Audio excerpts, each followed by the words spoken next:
Do you like movies and games also? Listen, so much more, they all know. Vice, Lotus and friends, welcome to Corrective Consciousness. Welcome to Corrective Consciousness, episode 179, the podcast where we explore the inanity of pop culture. I'm your host, vysethebold, and this is... Lotus Prince. And DragonAce. And DragonAce is joining us for another episode here this week. We know. And, but I'm telling the people out in YouTube land. Oh, yeah, and they SoundCloud can't see. land. Yeah. But, yes, this is actually going to be on the reason why she wanted to join us here, specifically. But the trailer for the Resident Evil 3 make, or I see 3 what you did make, there. Yeah. as you will just have been released last week, so we wanted to get some impressions from everybody here and talk about the State of the Union, especially with the Resident Evil 2 remake that dropped this year as well. So You want us to do impressions? And confessions. That sounds very annoying. Well, I could just say stars a bunch of times. Stars. That's pretty good. Where's Brad? Oh yeah, he's in this game. For confessions, you better settle for Silent Hill 3 instead. Or Silent Hill 2. Anyways. Yeah. But DragonAce, I know this was a big topic for you, especially so much so that you asked to be on the podcast. Yes. What were your impressions? I was a little worried that it started in first person, that some of the footage was in first person, but okay. the brief... That was just the teaser, I think. Well, yeah. Cinematic. I remember, it was funny, because the way I found out was, I got a text from my brother, it was two texts, it was the link, and just nothing but screams and exclamation points. And, nice. I just remember the way they did the teaser and the fact that they're preserving the timeline where Resident Evil 3 happens, then 2, and then 3 finishes. I was so excited that they were keeping that, because I was really kind of worried. Yeah, that's clever. I wonder if they're gonna fix the, the continuity error. Like at the beginning of Resident Evil 3, the police station is beat to shit, but in Resident Evil 2, it's not. I wonder if they're gonna address some of that, because... I don't want to talk too much about RE2, because I know Lotus didn't play it yet, but you played the demo, so... Yeah. I wonder if we're going to see, how Marvin gets hurt, and how some of those... That'd be interesting. Maybe how some of those parts of the police station get cut off. Yeah. Marvin Barry? Is that his last No. name? You know that new sound you've been looking for? Yeah, it's a Back to the Future Oh, reference. took Sorry. me a second. Just Lotus got it. Well, listen to this, stars. I liked how it looked. I liked that it looked like they were keeping the gameplay at least semi-third person, like the over-the-shoulder. I want to know what the hell they did to Carlos. He looks ridiculous. Oh, I don't care at all. I don't care about. I'm fine with Carlos. What I want to know is what the hell they did to Nemesis. Like in the actual trailer, you only get sort of a silhouette of him. You don't really get a good look because it's like, wait till you see what the new version of Nemesis looks like. Like, oh shit. So in the actual game scene, whatever that was, you only kind of get shadows, and it was super intimidating. But the art for him was what? He looks like something out of an Image comic. I didn't catch enough of a look of him for the closer stuff. Nah, I mean, if you look at the, not the teaser, but the images, the promotional images. Oh, I hadn't gotten a look to those. Yeah, because that's what I saw first. I actually only watched the trailer for the first time today, meaning Monday, because otherwise I just seen the leaks. Resident Evil 3 appeared on PSN, but then they quickly took it off. Oh my god. So his face is weird, man. It's very elongated, and he's got too many teeth that are long and very close together. It's like something out of an Image comic. I'm wondering if that isn't. I wonder if that isn't final art though, because my biggest thing with RE2 is I was really worried about the Lickers, because that's my favorite RE monster, and they did fantastic with the Lickers. Because like the thing is, Nemesis is a tyrant. And a tyrant is a human that's been genetically altered, but not to look like a cartoon character. Like Nemesis from the 90s looks, fucked up, but he looks grounded. Yeah, those teeth are terrifying. Oh, God. But the new teeth are like, they look like a cartoon. It's bizarre. Mm-hmm. Well, they don't look all that different than the cover of the Resident Evil 3 Nemesis PlayStation. They look cover. Quite different. The PlayStation cover, they look like human teeth. That's what made it creepy. It's like a monster with like... The mouth is not sharp teeth; it's just human teeth. But like they look ridiculous on the new art. Yeah, they look huge. Wow. Yeah, you're right. Like now, Nemesis's head is very like oblong. It's just weird looking. Like again, maybe the in-game version will look different. Like it looked more humanoid than the art did. I'm looking at the render, and it looks very human teeth. That's just art. Well, you can't really see his face in the render of like the actual game video, as far as I'm aware, unless there's a different trailer. No, I'm looking at something different than you are. Okay, because within the video of the announcement trailer, like it looks more normally humanoid, even though you only really get a silhouette. But the art looks crazy. Oh, his teeth are ridiculous in the art. I'm looking it up now. I didn't super catch it that it looks so different. The first thing I saw, because it's like. Wait. I just dropped it into our Discord chat here. Okay. Yeah. Nemesis walks into a bar. The bartender says, "Ow. Why the long face?" But yeah. I don't think I fully like paid attention, because I think the first few times I saw the trailer I was watching on TV, so I was away from it, so I didn't really notice. Well, in the trailer, I mean, like again, it was very shadowy because like the big reveal will come later, I guess. Well, they have the still shot though at the end, don't they? Oh, okay, I might have just clicked away at that point because the video was over. Yeah, let me see if I could copy this image and drop it here so people could take a look at it. So we can take a look at it. Yeah. Yeah, actually, okay. I will say the in-game version looks exactly like how Nemesis should look. So I guess my fears were unfounded, but the art looks freaking ridiculous. Looks like, you know what it reminds me of? The art reminds me of Batman Return of the Joker's art. With the gigantic like pencil-like teeth. Who had the pencil teeth? Joker did. Okay, it's been a very long time. I thought Batman like that. This is like the Batman Beyond Return of the Joker thing. No. The NES game. Oh, wow. Okay, because I was gonna say the Batman Beyond Joker looks pretty normal. Nope. Here. Yeah. No. Okay. Yeah. Okay. Let me drop that. The still image of video game. Okay, I see what you mean. But again, look up Image comics where like the whole cover is like the guy's face growling at you. That's what Nemesis looked like to me. Yeah, so the video game image of Nemesis looks fantastic, but the promotional art looks like insane. I don't know. But yeah, I'm fine with Carlos. I know Carlos has greatly changed from the original, but I don't mind. And Jill looks fine as well. Yeah, part of me was like, Carlos, he was so amusing in the game. I just kind of loved him. Yeah, he was such like a dude bro. I really thought that chicks dig that. For God's I thought sake. it was cool that they gave her like a realistic like clothing set. What was the problem with wearing a sweater tied around your waist for the entirety and of Resident Evil 3? And a tube top? I mean, to be fair, that's just what she was wearing when shit went down, but like it is like it's very anime. Impractical. Yeah, it's very anime. Let's just put it that way. Very fan servicey for sure. Like you would think that after Resident Evil 1, she'd be wearing like preparatory gear like 100% of the time. Yeah, I mean, like, and considering that they took a very like badass female character from the first game who was in a police uniform the entire game and was not really sexualized at all in that first game, and then did that to her is kind of like a slap in the face.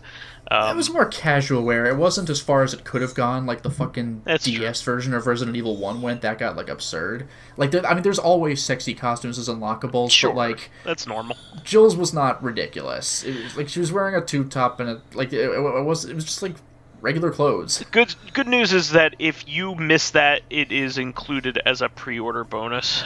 The tube top is. Well, pre-order bonuses can go fuck themselves. I hope it's regular DLC when the game is out. I don't know of very many games that have like pre-order exclusive for the life. It's been a long time, to be fair to that. Yeah. What was the last one you said? No, I just said it like to be fair. It's been a long time since they've actually locked pre-order stuff away. Most things like you could pay for eventually. I can't think of anything in recent memory other than that stupid Darius collection thing.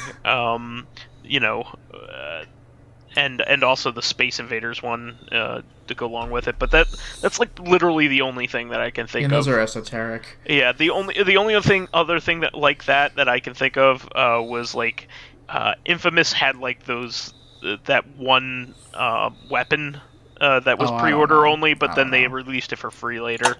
Okay, but like like Resident Evil 2 gave Claire all sorts of costumes, including the obscure Elsa Walker one. So I'm sure Jill will have her whole range of whatever it was she had in Resident Evil 3. I wonder if they're going to give her the freaking Regina outfit, though. That'd be crazy if they went through with that, too. Yeah. Anybody remember Regina? Yes. Dino Crisis? You held off on playing RE3 so you could play Dino Crisis, I remember. You know what would be really cool is if they did a Dino Crisis remake next. That would be so cool. Well, that's what all the fans are, like, kind of expecting to happen. There's been no word on it, but, like, people are kind of just waiting for it at this point. I mean, they could still remake Resident Evil 0, and they could still remake, Code Veronica. Again. Code Veronica. 1 again, yeah. Honestly, like, an over-the-shoulder remake of 1 would be pretty rad. Code Veronica would be nuts. I would love it if they made a redid Code Veronica, but put it back to its original version so that Resident Evil 5 and 6 could get fixed. They should remake 6. What a giraffe blowjob of a game that was. That's right. That was the joke about the cover art. Oh. Like, if you look at it in the right way, you kind of can't unsee the it. The 6 looks like a guy servicing a giraffe. Yeah, the 6 is drawn really weird. That was like a minor meme for a while. It's like the Mario Odyssey, like, you are Mr. Gay. It's like, like Resident Evil 6 has that, like, that visual thing going on with it. It's like, what is this? But honestly, if they put Code Veronica back before X, and then they could redo stuff where Wesker isn't this unstoppable monster, then Chris doesn't need to be this unstoppable monster, and he won't be punching rocks. Oh, if they retcon 5 to make Chris not, like... Yeah. like a big brick. Yeah. Yeah. Maybe make Leon not a drunk? Well, that was in the movie, right? Was that in 6? I thought it was in one of them, where there's a brief exchange where Chris takes a glass away from him or something. But that was in Resident Evil Vendetta, the movie. Oh, that was I don't know in if the it was movie. in 6. Okay. Like, if that was in 6, I haven't played 6. Maybe it was in 6, because I know they interact in that. You know what they should do? They should remake 4 so it has tank controls. 4 does have tank controls. I mean, like for aiming. It does. Like, what are you talking about? Oh, you mean like the 45-degree, like, bullshit? Yeah, like, like the original style of Resident Evil. Make it like one of those games rather than... Where you can only aim 45 degrees up and down? Yeah, exactly. Ew. But you have to be, fight like, towards the bad unplayable. guys. So much of Resident Evil 4 relies on you being able to free aim. It's kind of hard going back to it because you can't strafe in that game. Yeah, you still have to stick and aim. You can't move and shoot.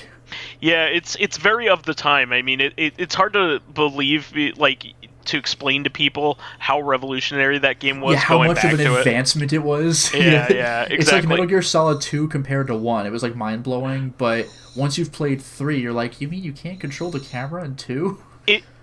They literally changed how action, like, shooting games were played. Yeah. By doing that, there wouldn't be Gears of War without without. I remember Resident Evil seeing 4. in the trailer somebody throws an axe or something at Leon and he shoots it out of the air. That was something I only thought you could ever do in So cool. like House of the Dead or something. I couldn't believe you could do that in a game where you could run around. That blew my mind. That was the last game that I literally couldn't put it down until I was finished it. There were 2 games where I was ever like bouncing out of my seat, like I will get this as soon as possible. I mentioned Human Revolution on Reactive Consciousness. I was excited about that one, but I was like foaming at the mouth for like Soul Calibur 2 and Resident Evil 4.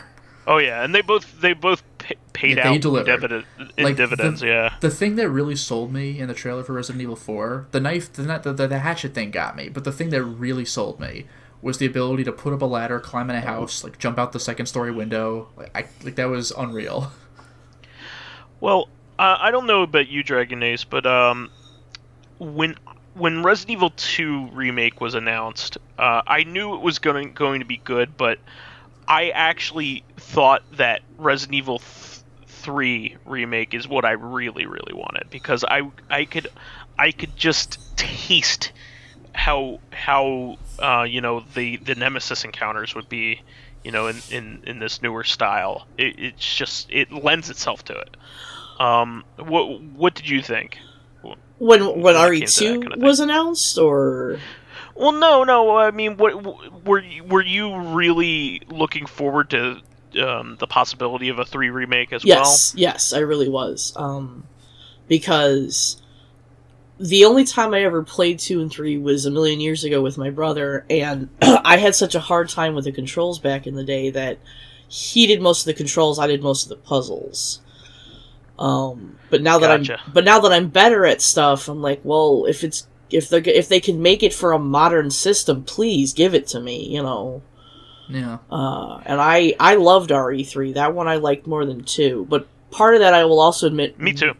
Well, see, part of it is my brother and I, we never figured out how to finish 2. Oh, really? Because you couldn't beat one of the characters or both the characters, or I what? don't even remember. There was something with when we didn't switch the discs right or something, so we never got the proper scenarios. Oh, yeah, you gotta like save your game and then switch the discs and then open your saved file on the other disc and start a new. It was weird. It was right around the time, like I've mentioned Lotus before. Like for one of the I might even been the first Metal Gear Solid. We'd never had a game where you like. We'd never had to switch a disc before, so like we didn't know at the one spot you're supposed to open your PlayStation while it's on. Yeah, it was kind of a novelty for the time. I mean, I think that was I think it was even before Final Fantasy VII came out. It was right around the same time. And we always got our games like second hand. So like the version of the first RE Director's Cut we had. Mm-hmm. Barely worked, and... Oh, I lied. 1997 was Final Fantasy VII, and 98 was Resident Evil 2. Yeah, but I didn't own 7 till later, and I still didn't like it. Yeah, gotcha. I played... as far as Resident Evil is concerned, like, I'm the odd one out here, I guess. Personally, I like 2 more than 3, but, like... I was still very excited to see 3. 2 is a super iconic game, especially for PlayStation players at the time. It was one of those games that everybody played. Yeah, and what was interesting is that 2 is like two games that are 2.5 hours if you play them really quickly. Yeah. Whereas 3 is one longer game where you swap characters in between, which is kind of interesting. I just always like the trope of a bad guy that continues to come after and like menace the main character throughout a game. Yeah, and that was the B story of 2, and 3 like really fleshed that out. Although speaking of which, regarding the remakes, in the original Resident Evil 2, Mr. X would chase you, and either you would escape him, and that was it, or you would knock him out, and that was it. But then, like, he'll be back later. But in the remake, he will just keep following you, because loading screens don't exist. Mm-hmm. Except for, like, in save rooms or something. He won't follow you into a save room, but, like, he will just be relentless. So I'm curious as to how Nemesis is gonna work. Yeah. Because he'll chase your ass. Like, you'll have options to escape him or fight him and knock him out, and he gives you items if you knock him out. Because, like, ooh, good for you for making it this far. I wonder how 3's gonna handle that, or if they're even gonna bother, or if they'll just have Nemesis be like an even scarier Mr. X. You know what's kind of funny is in the trailer they kind of allude to the fact that like even like a barrier against a door probably won't stop him. Because what a surprise! He's a monster. Yeah, Jill in the trailer for the new remake puts a bookshelf in front of the door that she just came through, but it kind of alludes to like that's probably not going to do shit. Like at the same time though, the trailer maybe winked at that concept. Yeah. But it also skirted it because he did not follow her through that bookshelf door. He just fucking broke a hole in the floor and came down to the next level. You're like, oh no. Which is perfect. That was pretty. Yeah. That's a Mr. X move from Resident Evil 2. That one time, they only do it once, where he busts through a wall and comes after you, and if you escape to the next hallway, he'll bust through that wall too, and you like piss yourself because it's a PS1 game and you didn't think it would do that.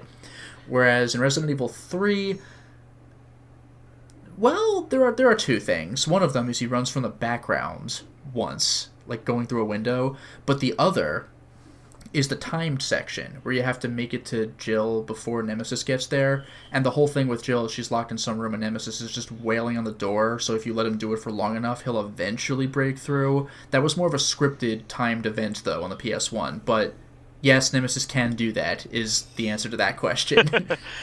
Well, here's a question. Are we going to be able go to even knock him down to get stuff? Because... Yeah, that's kind of what I was asking. Yeah. Like, can you just turn Nemesis off for a time, or do you knock him down, get an item, and he'll just get right back up and be Mr. Because X? I've never even slowed Mr. X into... I've played on easy, and I've beaten on easy, beaten it on normal, and using bullets is just a waste of time.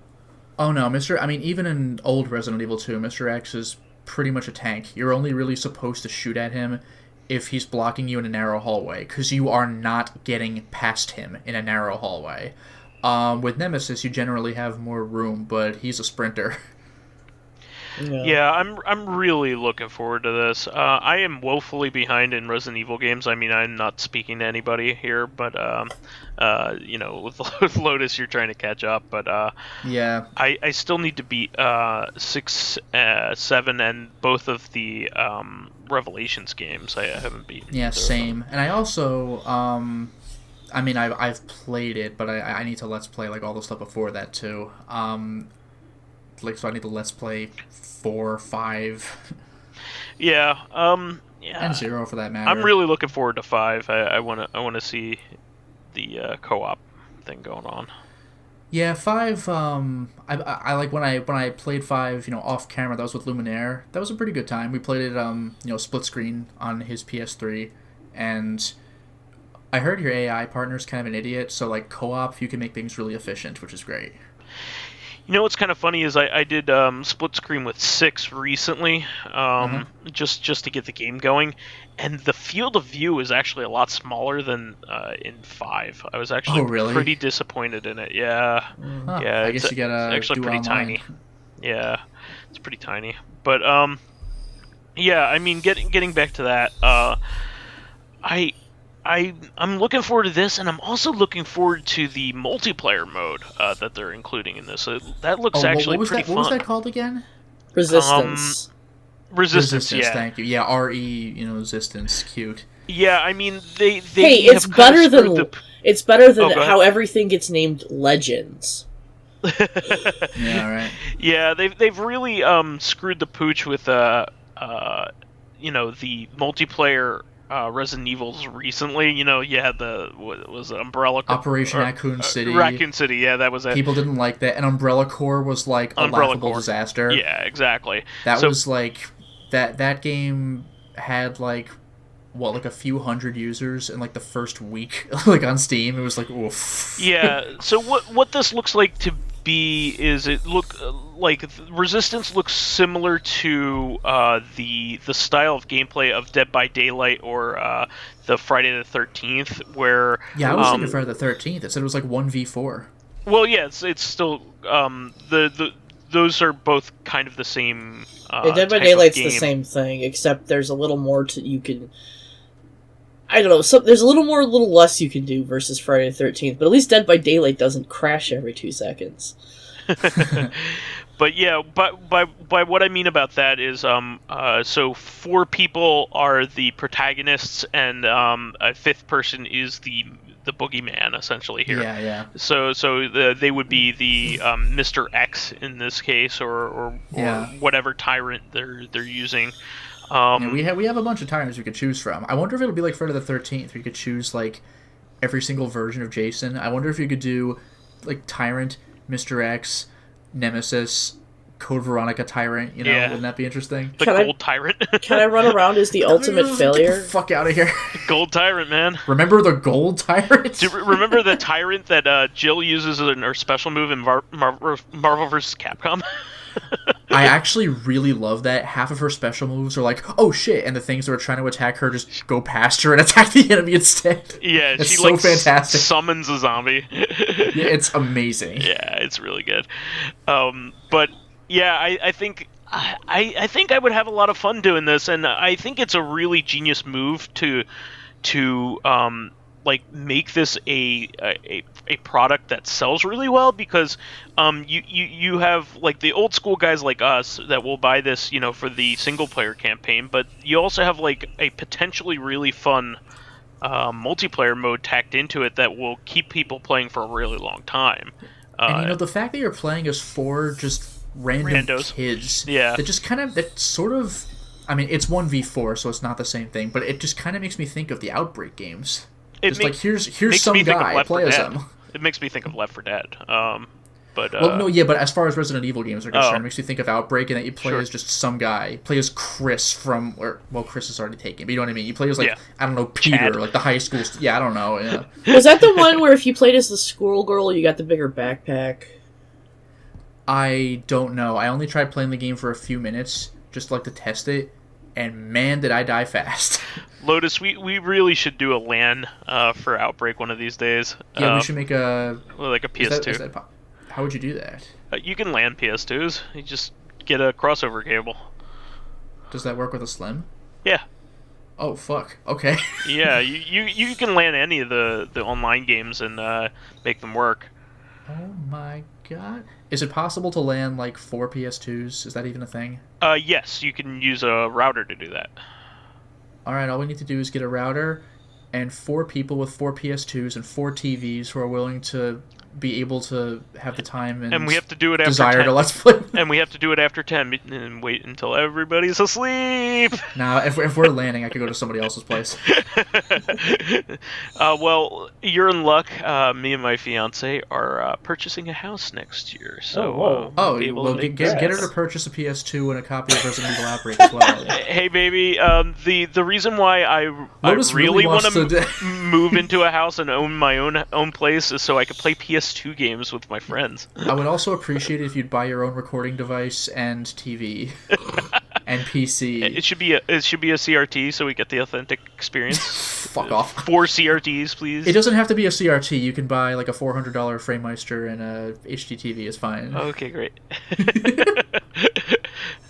But I think we could probably make that happen. Sometime soon. So that would be pretty cool. That will take 1,000 years to happen. like getting the Let's Play done. Those games are fucking hard. Those games are no joke. Nice aside here. I quickly wanted to mention this because of my fiance came up in conversation here. I was at the barbershop which is owned by my uncle and my cousin, and we were talking about my cousin was talking to me while he was giving me my haircut about the PS5 and the Xbox Series X, and he goes, what's going to be really good next time? I was like, most likely Sony's going to attract me the most because they have more exclusives. And then my fiance chimes in. She's like, when does that be released? I was like, sometime next year. She's like, well, you gonna get that? I was like, eventually. Oh, shit. Eventually, and she was just like, at first I was like, oh, here it comes. She's gonna say, oh, you already have too many systems anyway, or something, and then she was just like, we could put that on our registry next year. Nice. I was like, oh man, I am marrying the right girl. It was a pretty genius moment there on her part. I think we put a yeah. PS2 on ours. What's that? I said I think we put a... What did you What'd say? Hold on. I said I think we put a PS2 on ours. Nice. Oh, that's awesome. Well, it's a good idea. It was a good idea. So, PS2's where it's at. yeah. PS2 has Resident Evil Outbreak, Yeah. Well, that was the new system at that point.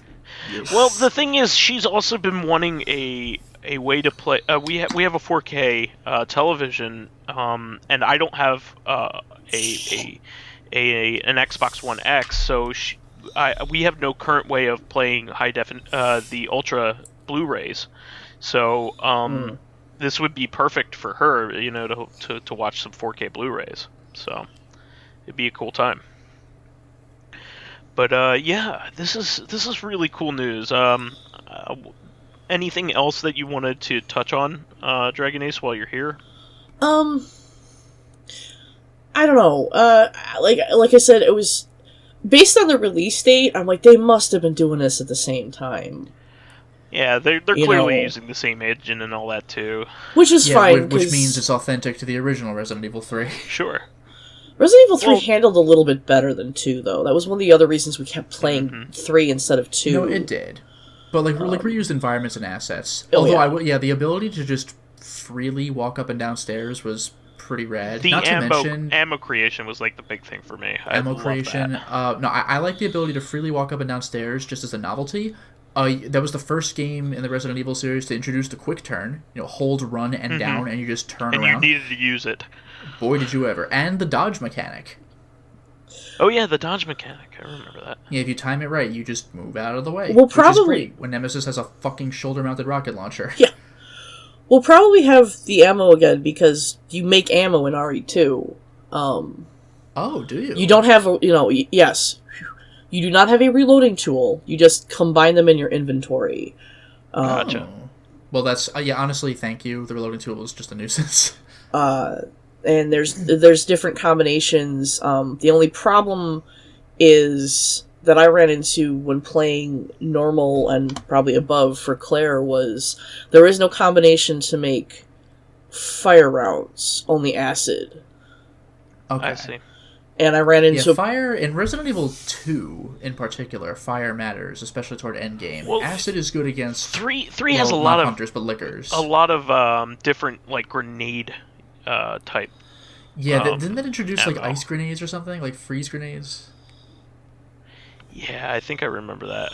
But like acid and fire, obviously, but didn't they have like freeze or something? Oh no, it was like poison, wasn't it? Like the gas grenade or something? I don't remember. It's been a while. I don't know. I ran out of flame rounds towards the end with the plants. Yeah, all of a sudden there's plants everywhere at endgame. But I didn't have acid rounds earlier on, so it was kind of a. I'm just curious how they're going to handle it, because my only real complaint for the RE2 make was I felt some of the writing was weaker. Okay. I felt the jokes didn't land as well, especially in the opening. I was actually kind of... I'm kind of bothered that there are jokes. Like, Resident Evil 2 didn't really have jokes. Well, it just had some goofy... Well, it had some goofy voice acting, but I guess it didn't really get jokey. Not so much jokes. There's some lines that were awkward but funny, but it was still good in RE2, and here I feel like sometimes the writing is...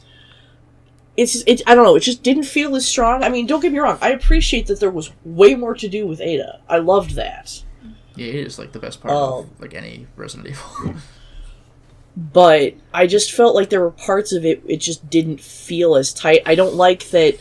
I also really don't like you can't examine anything except unless you can interact with it. Yeah, the game doesn't do, like, text boxes, so you don't get that sense of what your character's thinking when you observe an item. That does kind of bother me. That, like, especially when you're Claire in the STARS office and you can't even notice your brother's jacket, and... Yeah, that's more like you, the player, noticing your brother's jacket. It's a little frustrating. Yeah, I like I said, it didn't... And you can't search Wesker's desk 50 times for film D. I don't... I can't believe that was real. I don't think it hurt the remake, but it made it feel... not as good, and again, like, yeah, a little more impersonal. Yeah, and I played the first time through with the music that they give you, which is almost non-existent, and yeah, it's more ambient than like video game music. No, the old video game music did have ambience though. But it's just there was something that relieved the tension when you walked in and you heard that save music. The save music. I don't know which save music I like the best from 1, 2, 3, or Code Veronica. They're all so good. But the lack of that when you go into a room, it's like, can he still come in here? There's a box in here, yeah, but it turns out no, he can't. But you're like, Yeah, I missed that a lot. I missed the music. By the way, what justification do they use for enemies not being able to get into the save room, or do they just choose not to come in? They just choose not to come in. I haven't had it happen, but I've seen footage where. Leon, like, X chased him to the open doorway, but then he backs out. Yeah, that is a little weird. It doesn't make sense. Like, I like the way Call of Cthulhu Dark Corners of the Earth handled it, where the save points were elder signs, so if enemies ever got close to be like, and like would retreat from it when they saw it. Like, that was a clever way of keeping them away. I mean, I just... Like, the save points weren't in anywhere secretive, it was just, like, on the wall. I do hope they give us the option to... I do hope they do give us the option to purchase the music again, like they did with 2. Oh, and 3, that'd be so cool. I mean, considering how much people liked it in 2, I wouldn't be surprised. Actually, you know what I'm curious about is if they're going to do mercenary mode.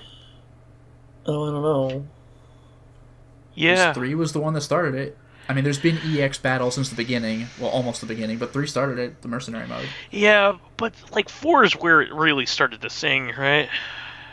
I mean, 4 did different things with it. You went to different levels and went for your kill counts or whatever. In 3, you had to rack up a score, but also reach the end. Whereas 4, you had to run out the clock. They were different things, but in 3, it felt more like you were a mercenary because you were running through and taking out guys, and then you would get paid off with like a suitcase full of money, which was, no, I think it actually was money, and then you would buy up unlocks with it. Whereas in 4, if you completed something with like a 5-star ranking or whatever the star ranking was, then you would eventually unlock the hand cannon. So they were both very cool mercenary modes. I didn't like the lack of ability to get around creatures in RE2 versus the original. Like, there are some things they did that were good. Like, on certain modes, you don't have to carry an ink ribbon. You can just save. Yeah. And I understood why they made things darker versus the original police station, but there are parts of it that feel like a more modern shooter because everything is a sponge. Yeah, I really don't like that. And from when I played in the demo, like, it shouldn't be like 4 headshots to like still not take down a zombie. Yeah, and it's the fact that you're like I was telling Lotus the other day, I said I've almost unlocked the infinite knife on the PlayStation version. The fact that that's actually a thing is... Because you can't... It sounds like a joke. You don't have if you don't have one of those extra, like, either the flashbang or the knife, you can't get away. You will take damage. Yeah, I don't like that. It's very Resident Evil 1 remake, I understand that. But, it is just frustrating. But even in 1... Like, you can't button mash and push them off. But even in 1, for the remake, you had the ability to get around them. Like, their reach is, immense in this. You're just, oh, wow, I guess they got me from across the hallway. And it's just... Well, can you get close to them so they grab, and then you back off? No. And then they grab at the air, and then you run by them? No, because what happens is, once they get close enough, it becomes an animation. It's no longer gameplay. Oh, that's a pain in the ass. Because, in Resident Evil, even in the remake, even in Resident Evil 1's remake... You could, like, I didn't know to do this for years, but you really can turn every zombie in the game into a joke. Like, grab, miss, and just push them aside and just walk by them. No, 'cause on the tight corridors. I'm pretty sure, I haven't looked this up or confirmed it, but I'm pretty sure it becomes an animation because it's always the same type of animation, no matter the zombie. Yeah. And if they get me on the side, all of a sudden they're in front of me to knock me down and do the bite.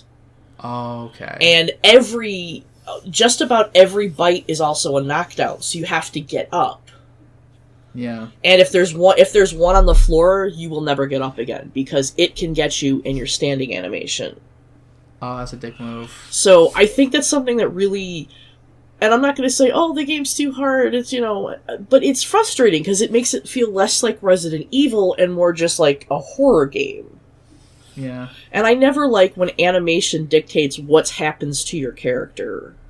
Yeah, there should be some kind of cancellation. And it's... I don't know. I don't think they're probably going to change much of that since the game looks like it was made at exactly the same time, but that's just something to know when you guys eventually get to them. It's Gotcha. It's frustrating to play actual earlier Resident Evil games or even one remake and then go to 2 because it's like, wow, I should have been able to get out of that. What, Yeah. Well, I'll certainly give you my opinion of it in about 5 years when I get to it. Yeah, that's about. Yep, I can confirm.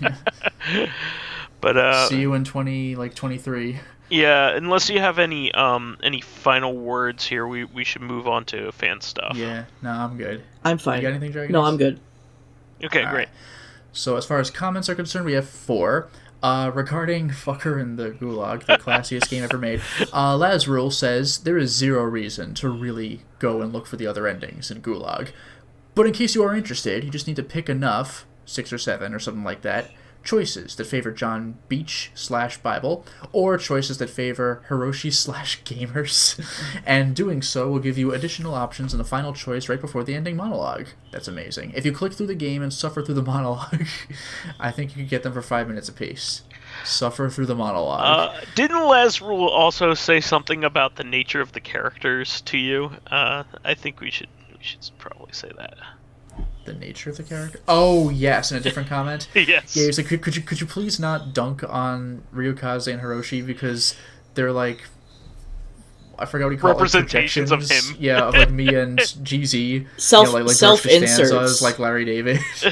I think it was self-inserts because that's what people accuse everybody of season. So Lazrul is gamer trash, I guess. Sorry, Lazrul's one of my favorite people.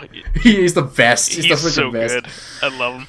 Alright, so Living Corpse says, yeah, this is something I'd forgotten about. The nurses in SH3, Silent Hill 3, some of them carry guns. Like, yeah, they do. That was shocking and terrifying. They're easily dodgeable, but when you first see them, you're like, oh, yeah, they fuck. kind of like aim at you very slowly, right? Yeah, they're very easy to dodge, but when you first see them, you're like, no! So I wish the Silent Hill games would get remakes the same treatment as the Resident Evil ones. I don't count Shattered Memories, because that was so different. It could have been its own IP had they not called it Silent Hill. Yeah, we've been there before. It's called Yeah, Dementia, it wasn't really the a Lord. remake, was it? No, it was, like, everyone thought it was a remake, but, like, it is... They presented it like that, though. That was the problem. But Which- it's a reinterpretation. It's like, it's a retroactive look at Silent Hill 1, kind of, but not really. The thing is, Hmm? I don't think it started out life that way. I don't remember the specifics, but it's like they can't make new Silent Hill games. They just keep recycling old stuff. Yeah, right? But the thing was, Shattered Memories was new. It was just like, what if we thought of it in this way? Death Bulk says, Watchmen's TV, Dr. Manhattan, looks like a joke compared to the movie's version, which is spot on to the comics vision. I will take your word. Although, I mean, I guess it's not outrageous that the movie version looks better than a TV version, even if it is a high-budget TV show. I mean, the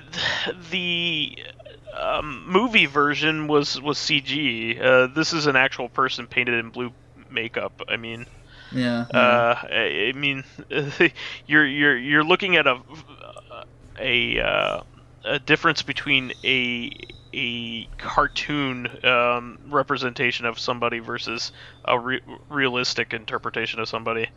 I think it's just kind of hard to visualize a real person with those blue features. It's just weird looking at them. But Yeah, it's really good. In fact, I have 15 minutes left in the last episode. I'll have to report on it. This podcast rudely interrupted my TV viewing. Oh no! Alright. And then finally, Dracologist says, "What I heard about Frank Miller is that he equally hates all political stances." I can buy that, but the guy's still a freaking nut. Yeah. Alan Moore should write Warhammer 40k. Jesus Christ, imagine that.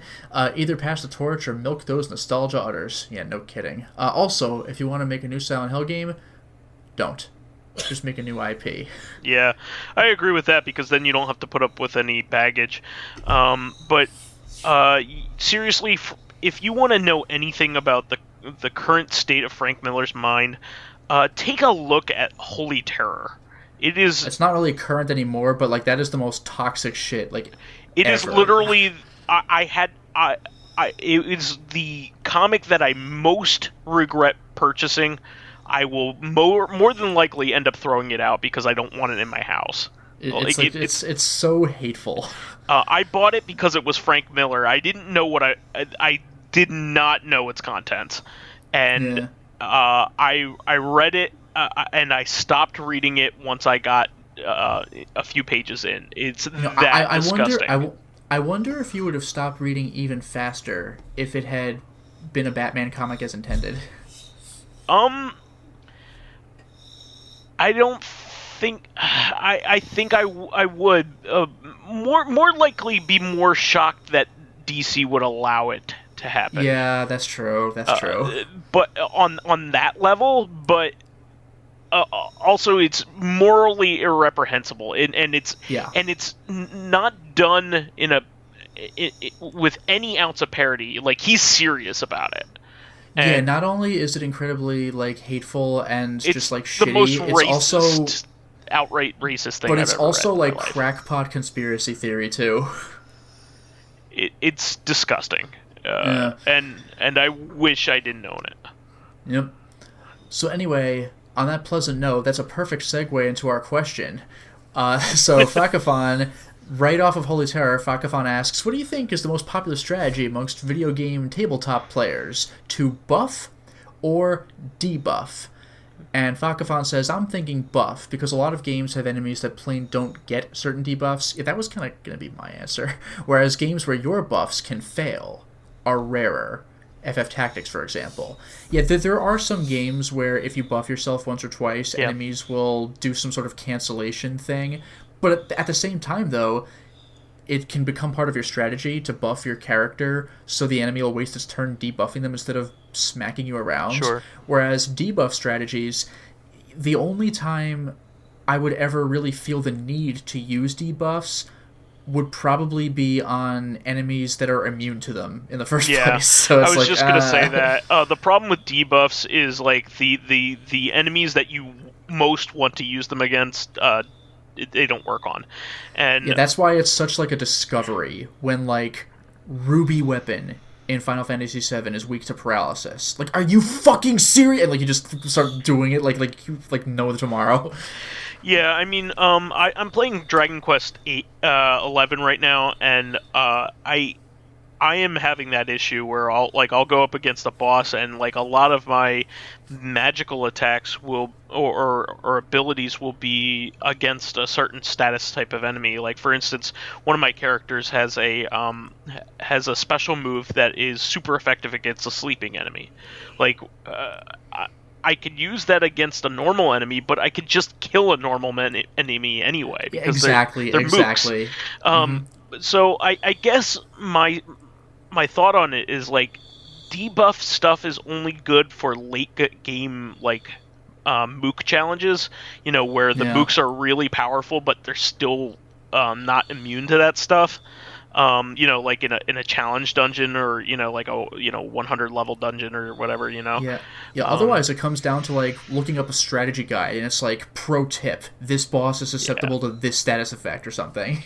Yeah. So buffing really is the way to go because you start off with a buff and then try to debuff. If like for instance, I have a particular magical character. I think it's Serena in Dragon Quest 11, who is almost entirely a support character. She doesn't really have even some attack magic, but her support magic is that important. It's really, really good. So, like, once you're done buffing up your characters, the only thing that is, other than healing and resurrecting, that she has to do is to try to do a debuff. Because her physical attacks are really weak, and any magical attacks she does have are either special use cases or aren't that effective to begin with. So, I would say that buff is definitely the way to go. Yeah, DragonAce, what's your take? It was where they use buffs or debuffs in games, or what was it? Like, what do you think is used more? I tend to not bother with either, because either the thing is going to be immune, or I'm wasting a turn buffing myself for it to be knocked down. Yeah, actually, that's a good point. I tend to buff myself if I really feel the need to, but usually I just grind levels instead. It also depends on party composition too. So for instance, if you build a party that is built around buffing, okay, yeah. For instance, in Dragon Quest XI, I think they might have gone with the tactic that you always feel like there is a party member missing, like a vital part missing, and that is part of the fun of it. Because you have 6 playable characters, but you can only have a party of 4 battling at one time. So the other 2 characters are, they're not playing, during a battle. They're only there in your party, when you pause the game or whatever during the map and if some of the characters are just kind of very attack heavy, but there are other characters that are like Serena, like she has no other purpose other than to be a debuff character and support. So it's not like you're wasting a turn by using her buff, because that is her turn. That's what she does. Okay. And it can be very effective. Especially for buffing up the right character. So I think it depends on composition. It also depends on the game, because a lot of times buffing and debuffing for me comes most up in Pokemon, where a buff or debuff would waste a turn. Yeah, when you only get the one playable character, like a Souls game or something. Whereas, a lot of RPGs with parties, though, you probably will have the one character who's not really a fighter. But yeah, if you're soloing something, it does take up time. You could be swinging. I guess if I have debuff. a game that does stuff like that, it would be buff unless I'm going into a situation where, like, I'm trying to get out of a dungeon and I'm hitting everything, so I just debuff everything really fast so we can get out of there alive. Oh, sure, yeah, or what Vice was mentioning, if there are particularly powerful mooks, they're probably not going to game over you depending on how leveled you are, but maybe you'll debuff them just to finish the job more quickly. Yeah, though I have had, I don't remember which Final Fantasy I was playing, one of the ones in the Game Boy Advanced where everybody was asleep on both parties. Nice. I still don't know how that happened. This battle is boring. Is this Final Fantasy so boring it leaves your party snoring? Come back! Where'd you go? Yeah, where have you been? Well, hello! Prince Valium. I got it. I didn't get that name when I first saw that. That's brilliant, though. But yeah, anyway, I think I agree with you to some degree. It depends on the game, and but in Dragon Quest, the debuff character that you can use is particularly effective. So I think I would go with that. But like in Final Fantasy VII, I hardly ever use buffs. Like, for instance, because like your party isn't that varied. Yeah, although I will mention, because like Mr. Ryu is a big fan of Final Fantasy XIV, as is Old Man Stompy, Minty Mitz. You if need you're those going characters. You need buff. Yeah, I was gonna characters. say if you're doing like really hard, like boss runs, there is a correct way to play those, and you need to like buff and debuff as necessary, like or else. Hell, even in Team Fortress 2 style games, like even the medic is a very effective character, depending on who you're buffing. Yeah, you can kill with the medic, but like, No, you're really there to support a heavy or a soldier. So, I think that we got that pretty good. That was a good question. Thank you very much. Any final words before we move on to our outro, folks? I think I'm good. I'm good. Well, that is the show for this week. We want to thank all of our fans who contributed questions. Please keep us supplied with awesome topics by submitting questions of your own via the YouTube and Soundcloud pages. While there, please give us thumbs ups and likes and 5-star ratings on iTunes. It helps promote and spread awareness of the show, and any bit of encouragement helps keep the show going. You can also catch us on Tuesdays on our sister podcast, Reactive Consciousness, the in-depth look at this week in our lives. Finally, you can friend me as vysethebold on virtually everything. Hey, you can follow me on my YouTube channel, Lotus Prince. You can hit me up on Twitter at Lotus Prince. And finally, if you are interested in seeing my videos early, getting in on exclusive live streams, selecting upcoming games for me to Let's Play, or getting involved in discussions with me and other patrons on Discord, then perhaps consider swinging by my Patreon account, which can be found at patreon.com/LotusPrince. And if you'd like to come and talk to me about virtually anything, you can find me for Twitter at dragons_dusk. If you just want to know when I'm getting a chance to stream or just various gaming news I find interesting, follow me at dragonsduskgame. And for those streams I did mention, I stream on Twitch more inconsistently than I'd like, but Stardew Valley and eventually some Resident Evil 2 now that I've got it on PC. Twitch.tv/dragonsdusk. Okay, great. Well, we will catch everybody for another episode of Reactive on Tuesday. We'll catch you then. Until next time, everyone. Bye-bye.